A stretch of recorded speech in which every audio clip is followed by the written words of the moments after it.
नमस्कार, मैं हूं वीना और आप देख रहे हैं राष्ट्रीय जगत विजन न्यूज। छत्तीसगढ़ में सरकार नशे के खिलाफ जीरो टॉलरेंस नीति पर काम कर रही है। लगातार नशे के कारोबार का पर्दाफाश किया जा रहा है। आपको यहां पर याद दिला दें कि कुछ दिन पहले ही छत्तीसगढ़ में एक हाई प्रोफाइल ड्रग केस का खुलासा हुआ था, जिसमें कथित मास्टरमाइंड नव्या मलिक का नाम सामने आया था। नव्या मलिक का नाम अब सिर्फ पुलिस की जांच तक ही सीमित नहीं रहा, बल्कि छत्तीसगढ़ की विधानसभा में भी गूंजा है। लेकिन बड़ा सवाल यहाँ पर ये उठ रहा है कि जिस महिला का नाम कथित ड्रग केस में सामने आया था और उसे मास्टरमाइंड बताया गया था, उसका नाम सरकार की ड्रग तस्करों की लिस्ट से गायब है।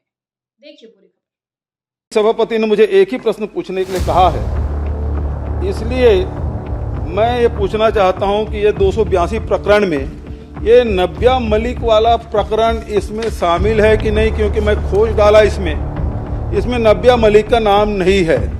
जो रायपुर में बहुचर्चित ड्रग का मामला है, जो आपकी भी जानकारी है, रेव पार्टी चलाती थी, बहुत सारे वो होटलों में कार्रवाई करती रही है, तो इसमें इस सूची में नव्या मलिक है। मैं तो खोज डाला, नहीं मिला। और ये नव्या मलिक कौन है और ये सूची में क्यों नहीं है, इसका विदेश से क्या कनेक्शन है, क्योंकि एक ही बार प्रश्न पूछने के लिए कहा गया मुझे, और इसलिए वो कितने बार विदेश गई और विदेश गई तो किसके किसके साथ गई, इसका एक साथ उत्तर दे दीजिए। मैं आपने कहा इन 282 प्रकरणों में कुल कितने हैं, गिरफ्तार कितने हुए, चालान कितने हुए, आदि आदि। 282 प्रकरण हैं, इसमें चालान 206 में पुटअप हो गया है, कुल आरोपी 705 हैं और गिरफ्तार उसमें 662 है। माननीय सभापति महोदय, एक विशेष नाम जो आपने लिया, मैं ऐसे विशेष किसी नाम पर ध्यान देकर नहीं कर पाया हूं माननीय सभापति महोदय, परंतु करना जरूर है, ये बिल्कुल मैं आपसे कहता हूं। वो जो नाम आपने लिया, कोई मलिक है, वो मलिक के संदर्भ में भी पूरा जानकारी मैं उपलब्ध करा दूंगा। मैंने अध्ययन किया, इसमें नव्या मलिक का नाम नहीं है, और जबकि पूरे मीडिया में वो रंगा पड़ा है, पूरा उसके नाम बहुचर्चित है। बहुत सारे जो ड्रग है, ड्रग पेडलर है, उसको हम लोग नहीं जानते, लेकिन इस प्रमुखता से सारे मीडिया में, इलेक्ट्रॉनिक मीडिया, प्रिंट मीडिया में चला है, लेकिन इस सूची में वो स्थान कैसे नहीं प्राप्त कर पाया, और नहीं कर पाया तो ये चूक है, और इस चूक के लिए कौन जिम्मेदार है और इसमें क्या कार्रवाई करेंगे, ये बताएं। मैं परीक्षण कर लूंगा, जरूर इसका परीक्षण कर लूंगा। माननीय सभापति, राजधानी रायपुर के चर्चित ड्रग्स नेटवर्क की कथित मास्टरमाइंड मानी जा रही हाई प्रोफाइल इंटीरियर डिजाइनर नव्या मलिक का नाम अब सिर्फ पुलिस जांच तक ही सीमित नहीं रहा, बल्कि छत्तीसगढ़ विधानसभा तक गूंज गया है।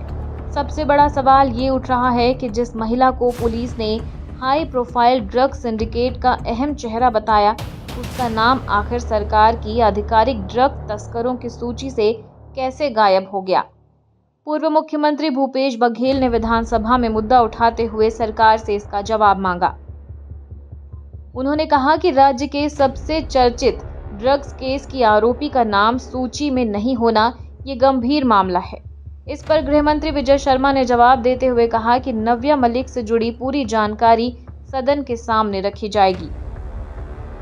3 सितंबर 2025 पुलिस जांच के अनुसार नव्या मलिक पेशे से इंटीरियर डिजाइनर थी, लेकिन उसका नेटवर्क कथित तौर पर हाई प्रोफाइल नाइट पार्टियों से जुड़ता चला गया। बताया जा रहा है कि क्लब, पब और फार्म हाउस पार्टियों में ड्रग सप्लाई होती थी। नेटवर्क रायपुर से मुंबई, दिल्ली और पंजाब तक फैला था।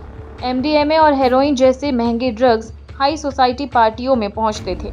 सूत्रों के मुताबिक उसकी पहचान ही उसका ग्लैमरस नेटवर्क बन गया। पूछताछ में सामने आया था कि नव्या दुबई, सिंगापुर, तुर्की, थाईलैंड और मालदीव समेत कई देशों की यात्रा कर चुकी है।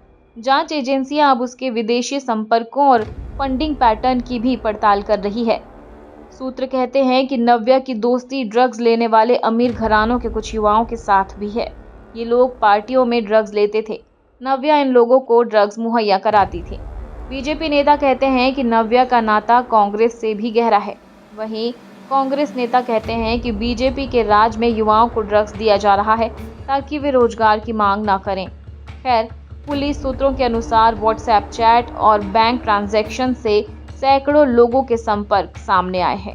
कई कारोबारी, स्टूडेंट्स और हाई प्रोफाइल युवाओं के नाम जांच में सामने आए हैं। वीआईपी रोड, नवा रायपुर और फार्म हाउस पार्टियां जांच के दायरे में है। अब इसकी विवेचना पुलिस धीमी गति से कर रही है। जांच एजेंसियां अब पूरे ड्रग सिंडिकेट की परतें खोलने में जुटी है। सबसे बड़े सवाल, क्या बड़े नाम बचाए जा रहे हैं? ड्रग्स नेटवर्क में हाई प्रोफाइल लोगों की भूमिका आखिर क्या है? और आखिर इस सूची से कुछ लोगों के नाम क्यों गायब हैं? रायपुर का ये ड्रग केस अब सिर्फ अपराध नहीं बल्कि सत्ता, सिस्टम और हाई प्रोफाइल सोसाइटी के रिश्तों की जांच बन चुका है। जांच जारी है और खुलासे अब भी बाकी हैं। सबकी नजर उप मुख्यमंत्री विजय शर्मा पर टिकी है। और इसी के साथ फिलहाल खबरों में इतना ही। अपडेटेड रहने के लिए हमारे चैनल को सब्सक्राइब कर लीजिए। नई खबरों के नोटिफिकेशन के लिए बेल आइकन जरूर दबाइए।